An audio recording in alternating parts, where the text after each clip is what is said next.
Hey, this is the Bun Mom Life with me, Jessie, and my 4 bunnies, Rue, Linus, Timo, and Kumo. Come and join us for stories about our journey as a bunny family. Let's hop to it. Hello, everyone. Welcome back to our little Bun Mom Life Cafe, which has been new and improved and upgraded, everyone. My new vocal booth is finally here, and if you have followed our stories, you've probably seen the videos and the photos of it already. Bun Mom here is obsessed. Love it so much. No more having to record in my closet anymore. Yay! And did you hear our new intro?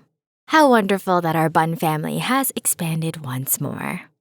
We're so excited about this episode because this is the episode where we introduce all of you in detail to the 4th bunny member of our family. Some of you know, we recently introduced this little guy to the bunny community.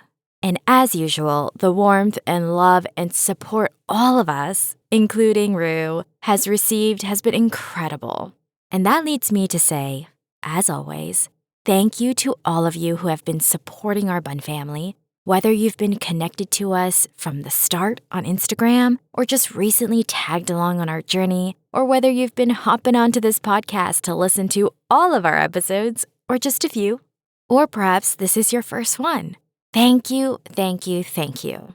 Before I delve into all things about Kumo's adoption story, I wanted to share a side fun story with all of you. So you may know that when I was recording inside of my studio's closet until this beautiful sound booth arrived, I needed to keep Rue and Kumo downstairs on the gathering level.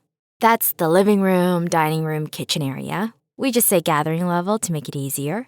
The reason for this is that as soon as I opened that closet door, the bunnos would immediately run inside. They love it because it feels like another hidey house for them. It's dark and secluded, but spacious for a hidey house. It wouldn't have been that much of an issue except for all the noise that they make in there.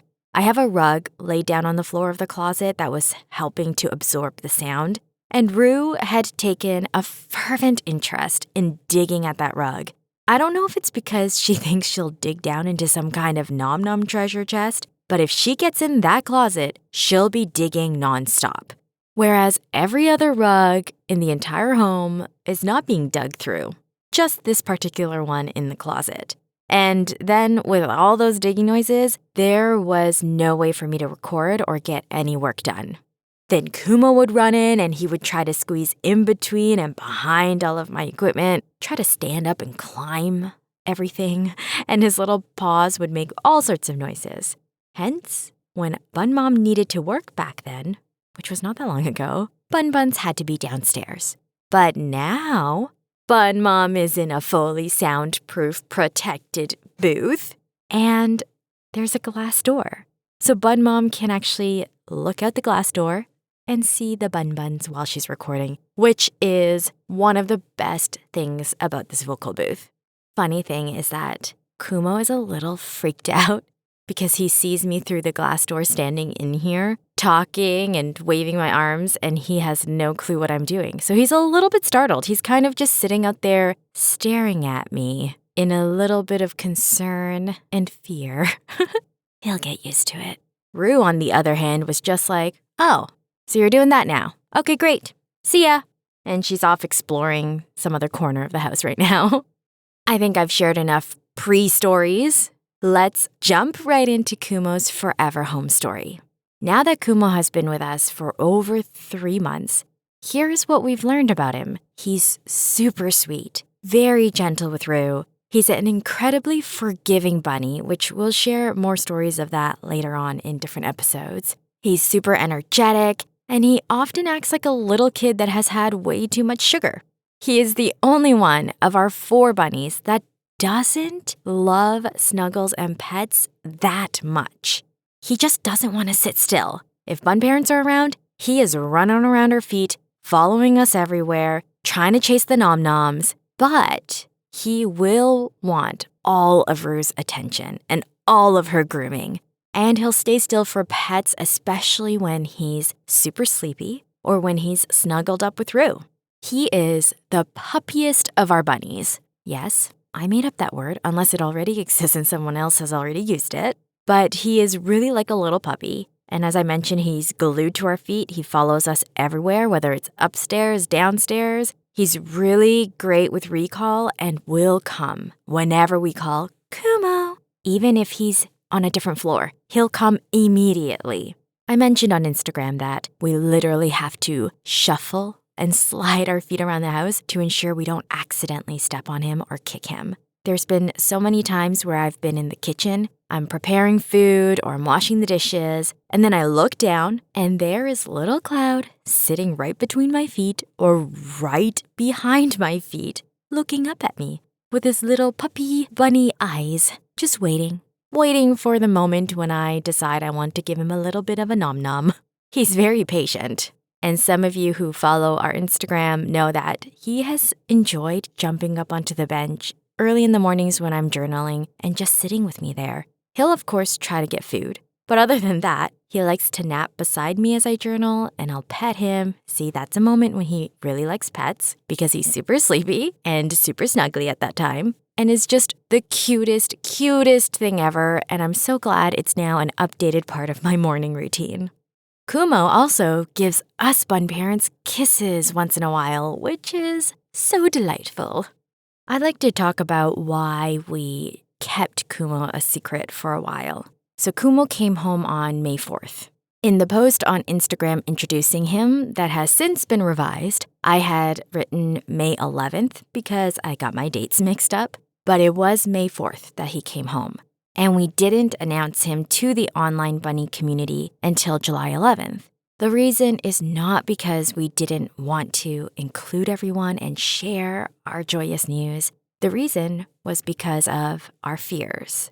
Losing Linus and then losing Timo not long after was devastating, to say the least, and a little traumatic. When we adopted Kumo, along with all the joy and the hope we felt, I felt immense worry and fear. What if something happens again? What if we lose another bunny too soon again?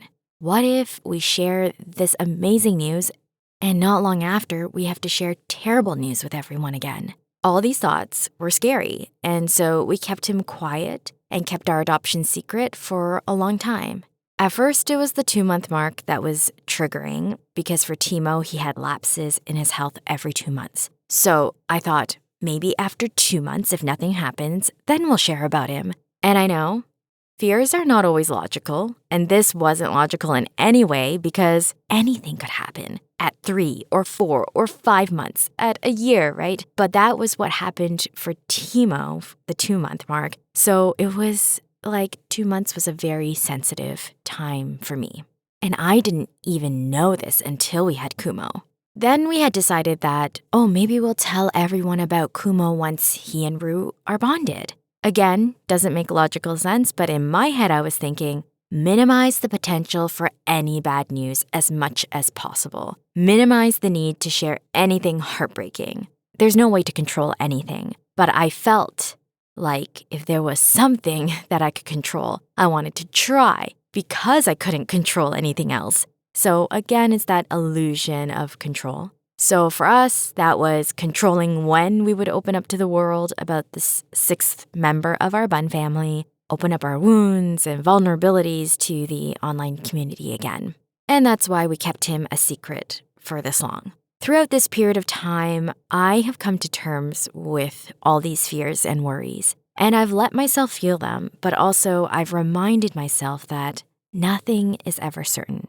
No time is ever guaranteed, no matter how much we try to control. But there is one thing for us that we are always certain of, and that is how much love we feel for our bunnies and the indescribable joy we have seeing them live happy, healthy, and loved lives. And this makes it all worth it, no matter how short or long the time we have together is. Bit by bit, as I continued to remind myself of this, my fears slowly melted away. It doesn't mean I don't still have those worrisome thoughts sneak in, but they're no longer as strong as before, and definitely not at the forefront of my mind anymore. So how about next we talk about why? Why now? Why adopt at this time specifically? As most of you know, Linus was Rue's first bonded companion. They were inseparable, besties of the besties, and Linus adored Rue. Rue was Linus's whole world. We lost Linus to what the vets concluded was a brain tumor, and his passing crushed us. When we were still drowning in grief and trying to grapple with his loss, we were very concerned for Rue and the loss of her companion. And so we rushed into adopting another friend for her, even when we didn't feel ready. That was when Timo came home. And despite how devastated we felt and how awful those months following Linus's passing were, Timo's adorable, high-energy, hyper, and snuggly self was able to gift us with smiles and laughter in the midst of our grief. We loved him so much. But his health was never stable. He had frequent visits to emergency until the agonizing day when his little body just could no longer carry on. I still remember so clearly those 2 phone calls in each of those moments when the vets told us the news that broke us and shattered our hearts. Losing both of them within a span of less than 2 years tore us apart. We grieved for all we lost, and we grieved for all that Rue lost. After Timo's passing, we allowed ourselves time to process. We didn't rush into anything again. We have had no regrets about adopting Timo, but that doesn't mean that those days, those months were not extremely difficult. Trying to cope with losing Linus while also adjusting to Timo's care. So this time around, we gave ourselves that grace. We knew that Rue would be okay. She has shown all the signs of being happy, healthy. She's a joyful and strong girl. So we knew we didn't have to rush into anything. We could wait until we were more ready. So for a while, it was just Bun Dad, Rue, and me, Bun Mom. Rue behaved normally. She continued to eat and poop well. She did her zoomies and binkies. She was super social and snuggly. And we made sure to spend lots of time with her and give her lots of love and attention. Although she missed her buddies, and there were definitely signs of that, she was coping well and wasn't falling into depression. Bun Dad and I had discussed many times when we thought we'd feel ready for another bunny. We had no idea at the start. We just knew we needed more time. Everything was still so raw. Throughout these months, seeing Rue with another companion was always on my mind. And although we weren't ready yet, I really missed seeing her with a friend. Missed her having a bunny to hang out with when we were away or while we were sleeping. Having another bunny to care for her and communicate with her and for her to find companionship in. Later on, Bun Dad and I had decided that we would at least wait until we moved before even thinking of adopting another bunny. The reasons were that 1, that gave us more time to work through our grief, and 2, it would make bonding a lot easier since the new house would be neutral. Our bunnies are free roam, and Rue has been free roaming in our old condo from when she was 4 months old. So there was absolutely no corner of that space that wasn't hers, and therefore nothing was neutral, which would make bonding to another bunny extremely challenging. On April 18th, we moved. If you haven't listened already and want to know more about our move and how we did it with Rue, you can hear me talk all about it in episode 14. Once we moved and had Rue more or less settled in, that's when the thought of bringing home another bunny started to pop up in my head a whole lot more. Bun Dad and I talked about it frequently, especially because we knew it'd be a good time with all of us just moved in, so everything is still very new to Rue. She wouldn't be too territorial about any of the spaces, and there was also so much neutral space to use. Rue, in the first few weeks of us being in our new home here, only stayed on the 3rd floor. That's where our bedroom and our studios are. Not because we blocked off any floors, but because she just wasn't used to stairs yet, so she wouldn't go up or down. She eventually did learn to take the stairs up to the rooftop terrace level, but for some reason, she never had any inclination to go downstairs to the main gathering level. And that worked out really well for us, since the main gathering level would end up being where we started our bonding. Once we started the search for Rue's friend, Things happened really, really quickly. But let's start with the search itself. When looking for a friend for Rue, we had certain ideals in mind.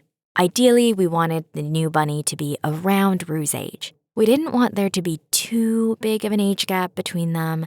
This was because, let's say, if we got a bunny that was a lot older or a lot younger than Rue, then their years together may be fewer. Of course, when we look at Linus and Timo, who were all estimated to be around Rue's age, it shows that age is not the only important contributing factor. But I think because, again, of what we experienced, we in a way wanted to minimize the chance of that happening. We wanted to find a friend for Rue who would hopefully have many, many years together with her. The other preferences we had were that the bunny would be a male and ideally a lion head. I have a big soft spot for lion heads because of Linus. It didn't mean that we didn't look at all the other breeds of bunnies that were available for adoption, but in my heart, I did lean towards a lion head. We also looked at the medical history of the bunnies in as much detail as was provided. Of course, not every bunny had detailed medical histories since they're all rescues, but we knew that although we wouldn't mind a bunny that required some regular care, at this time, after losing 2 bunnies we loved so dearly way too soon, we knew we weren't able to emotionally and mentally handle anything too heavy in terms of healthcare. We also tried to read up on the bunnies' personalities to give us a better idea of whether or not they may get along well with Rue. I mean, it is really hard to be able to guess from just reading descriptions, and even if their personalities sound like they'd be a great fit, you never really know until the bunnies are in the space together. But we knew that a bunny that was gentle and sweet would probably be a good partner for Queen Rue. We perused through rabbit rescues, we looked on petfinder.ca, we looked at animal shelters in our area. It was hard looking through all those pages and seeing how many bunnies were in need of a loving home. There were many times that I felt saddened and discouraged by it, praying and hoping that those bunnies would find a forever home and knowing that not every one of them would. It's a terrible reality. So friends, if you are looking into having a pet bunny or you know friends or family members who are, please consider adoption first. During our search, when we were looking at local animal shelters, that's when we stumbled upon a photo of this little white and gray lion head. I'll be sure to share his photos in our stories on our Bun Mom Life Instagram account. And as per all our previous experiences with adoptions, when we saw the photos, I just felt that tug, a gentle but firm tug on my heart that made me drawn to him and return to his profile again and again. Kumo's profile, which I read many times, and it was easy to read many times because I think it had about 4 pieces of information. It actually didn't contain too much information at all. First was his name. And you may know that all our bunnies have had names given to them by their shelter or rescue prior to receiving their forever names from us. Rue's was Maple, Linus's was Marmaduke, Timo's was Marshall, and Kumo's was dun dun dun dun, Cookie! Yes, Cookie. So cute. The next piece of info provided was that he was a male. The third was that he was estimated to be 3 years old. The fourth was that his breed is a lion head. I think that was it. There was no further information provided. Oh, and that he was neutered. So I sent an email to the animal shelter and asked for more information. I asked for any info they could provide about his background, his medical history, his current condition, his personality, anything that could give us a little more of an idea of who this adorable little fur baby is.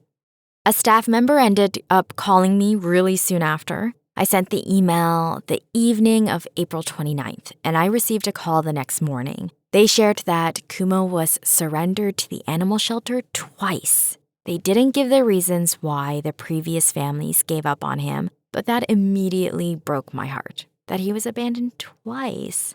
They shared that this time, Kumo had been in the shelter for about 2 months. And for this particular shelter, they didn't work with any rabbit-savvy vets. They just couldn't find one that they trusted. So they couldn't tell us anything about his health other than what they have observed on the surface these past months. He seemed to be eating properly and pooping and peeing fine. He had good energy, good social behavior, so they felt that overall he was healthy. Then they sent me a few photos and videos of him in the shelter, which of course I will share with you all. That's when I was pleasantly surprised by the space he was kept in. The bunnies there, rather than being in small cages, which I think is common in animal shelters where they are rescuing so many pets, right? Bunnies, cats, dogs, and they just don't have the space, or they don't have the knowledge of the amount of space rabbits required. But this one, they were in medium-sized enclosures. They had large litter boxes with hay, they had hidey houses, and it just seemed like they were being pretty well taken care of. The staff member also mentioned that Kumo would give them kisses, so it indicated to me that they spent some time in the enclosure with them to keep them company. I showed the photos and videos to Bundad, and we both agreed we wanted to adopt little Cookie. There was still that slight hesitation and that feeling of, are we sure we want to do this again? Despite how sure we have been all along, there were still those tiny seeds of doubt that sprouted when the moment finally came. But we knew that no matter what, we wanted this. So we submitted our application to the shelter and waited for approval. They called us up again, I believe, the following day and said, we're approved.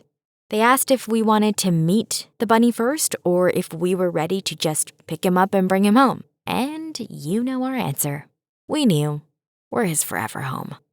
So on Saturday, May 4th, we took our carrier, drove out to the animal shelter to pick up our 4th fur baby. One of the staff members went to the back and picked up Kumo and carried him to us.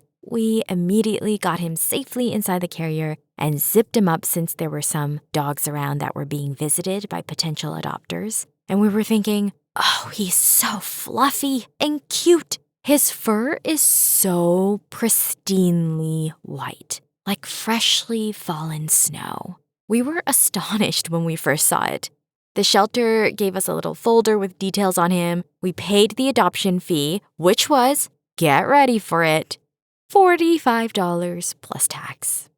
But as a disclaimer, bunnies are not cheap pets, even if the adoption fees are very low. If you've listened to our episode on how much we spend on our bunnos, you know that exotic vet bills can be insanely high. So always factor that into consideration when deciding whether or not to bring a bunny home. And you're about to hear very soon how that $45 plus tax turned into much more for little Kumo.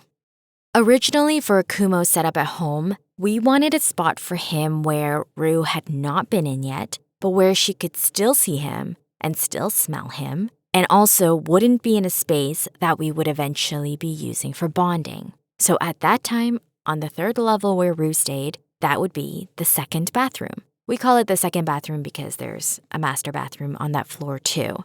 The 2nd bathroom is quite spacious and large, and we figured it'd be a good spot for Kumo to be set up in since it was super neutral. So we had some rugs put in there, litter box, water bowl, hidey house, the huge, and that's where we let out Kumo when he came home.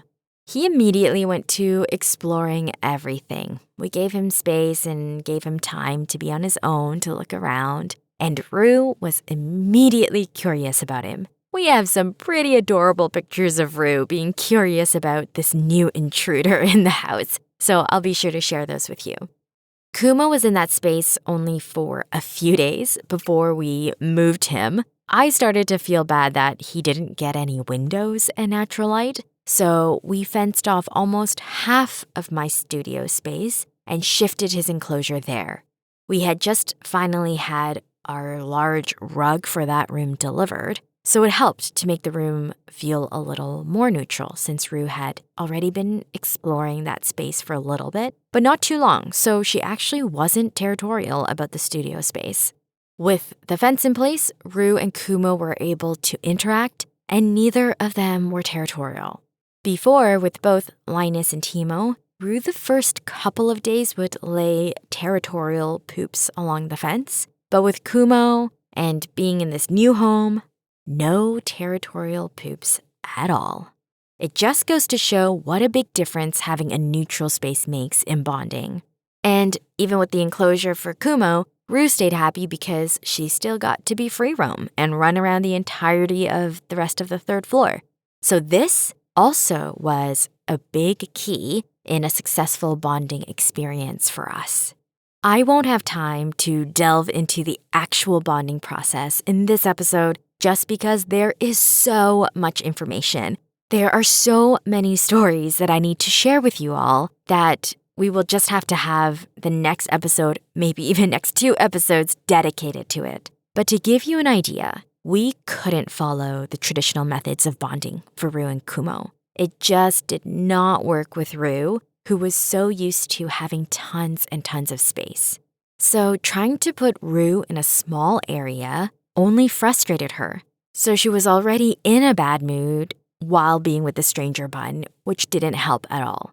We'll share more about this, and I can't wait to tell you all about it. We learned so much. During the pre-bonding period where Rue and Kumo were separated by a fence, but could still see and touch each other, Bundad and I made sure to spend lots of time with both Rue and Kumo in their spaces. They were both pretty curious about each other. They'd put their heads down at the fence, waiting for the other to groom them, and for a while, we thought neither of them was going to cave, and we were wondering who is going to end up grooming who first. At some points, Queen Rue would get a little frustrated that Kumo was not grooming her, and she'd give him a little nip on the nose. It wouldn't break his skin or anything. It looked like a little pinch, and he would move his head back, but then put his head back down again against the fence and kept waiting for more. He is the most patient and forgiving bunny. He never, ever tried to nip Rue back. Each day, we would close the door to the studio and give Kumo the entire room to explore and run around in and get more exercise in. His enclosure was already pretty large that he could do zoomies in already, but we still wanted to ensure that he got plenty of exercise and stimulation from, adventuring and exploring. In terms of bonding, we did want to wait until after Kumo's first vet appointment and checkup to ensure everything with his health was okay before we attempted anything. Our top priority for Kumo when he came home was to get him to see a rabbit-savvy vet. So we booked an appointment with one of our primary vets. We have 2 at the moment. And about 6 days after he came home, that's when we took him. And that's when we got some not so good news. Not terrible, but it wasn't great. His teeth were in awful condition, and we guessed it was due to his poor diet previously. This was actually something that we noticed immediately when he came home. He didn't really want to eat hay. He only wanted pellets. So we know that he probably wasn't given enough hay or he was mainly given a pellet-focused diet. If you followed along with us, you may already know that we only give about a tablespoon of pellets to our bunnies per day. So since Kumo would not have been eating hay regularly, his teeth were not maintained and therefore were in terrible condition. We needed to do a dental surgery right away, so we booked that for the day after. Thankfully, they had an appointment available, and his surgery went really well, and his recovery was very smooth without any issues. The vet did also prescribe antibiotics for him because it seemed like he might have had some kind of dental infection as well. So he needed to take those for about a month. The other problem with Kumo's health was that he had a lot of fat underneath, but his back muscles had atrophied. This is probably because he was kept in a cage or small space and didn't get any exercise. I noticed the issue with his back too when he first came home because I would pet him and I could literally see and feel all his bones on his back. I thought that he was underfed, malnourished, but it was actually because he had no muscles there. So the vet's hopes, and ours too at that time, was that now that he's living in a much better living environment, his teeth will be fine moving forward after the surgery, and his muscles will grow back and strengthen. We still have another checkup for him in a couple of months to confirm, but we have noticed that his back muscles have started developing because we don't see his bones protruding as much anymore. Especially now that he can jump up and down on so many different things and run up and down stairs and hallways and big rooms, this boy is getting those gains back. He has so much energy and loves exploring. I can't even imagine this poor boy being kept in a small cage for so many years. It's incredibly sad. We mentioned Kumo's adoption fee was only $45. His vet visit, plus dental surgery, plus antibiotics, ended up costing us about $800. Yep, bunnies are not cheap. And we pray that this won't be a regular thing for Kumo.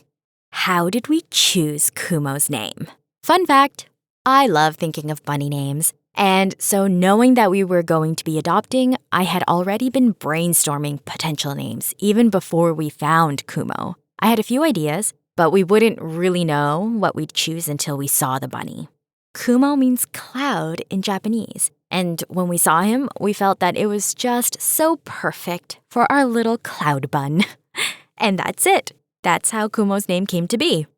Kumo's loving, gentle, sweet personality reminds us of our Linus bear, and Kumo's bubbly, energetic daringness reminds us of Timo. And it's so amazing because I didn't really have to train Kumo to run into the tent for breakfast. He picked up on it right away. I showed him into the tent once, and he never failed to run inside every single time afterwards with Rue.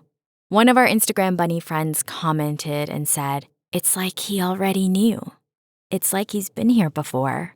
And that moved my heart so deeply. It made me tear up.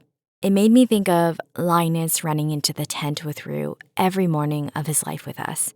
I believe in miracles. I believe in the unexplainable. And in my heart, I truly do believe that in some way, somehow, Linus showed Kumo that breakfast routine. And so Kumo knew, as though he had always been a part of it somehow. It's beautiful. I talked so much today already, but I wanted to share all that I could about our experience with adopting Kumo. We hope you really enjoyed this episode, and thank you all again for the incredibly warm and loving welcome you gave him on our Instagram account. It means so much to us. Many of your comments and messages made me cry because they really touched my heart. So thank you all again for being here, for supporting our Bun family, for sharing your love and your kindness with us. We're very lucky and blessed to have all of you. In our next episode, we will talk all about the bonding. Be sure to stay tuned for that because I don't think it's bonding shared in this way before. We hope that you'll join us in our little Bun Mom Life Cafe for that.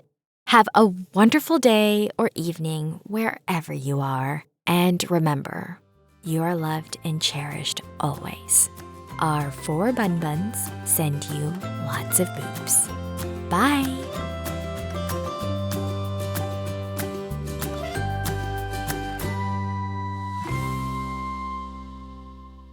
Hey, we're back. Sort of. Just popping in to say a friendly reminder that we are not licensed professionals here on the Bun Mom Life podcast. Everything that we've shared is just our own personal stories and experiences. So if you have any questions or concerns or need any advice about your bunny, please do consult a professional or an exotic vet. All right, we'll see you next time.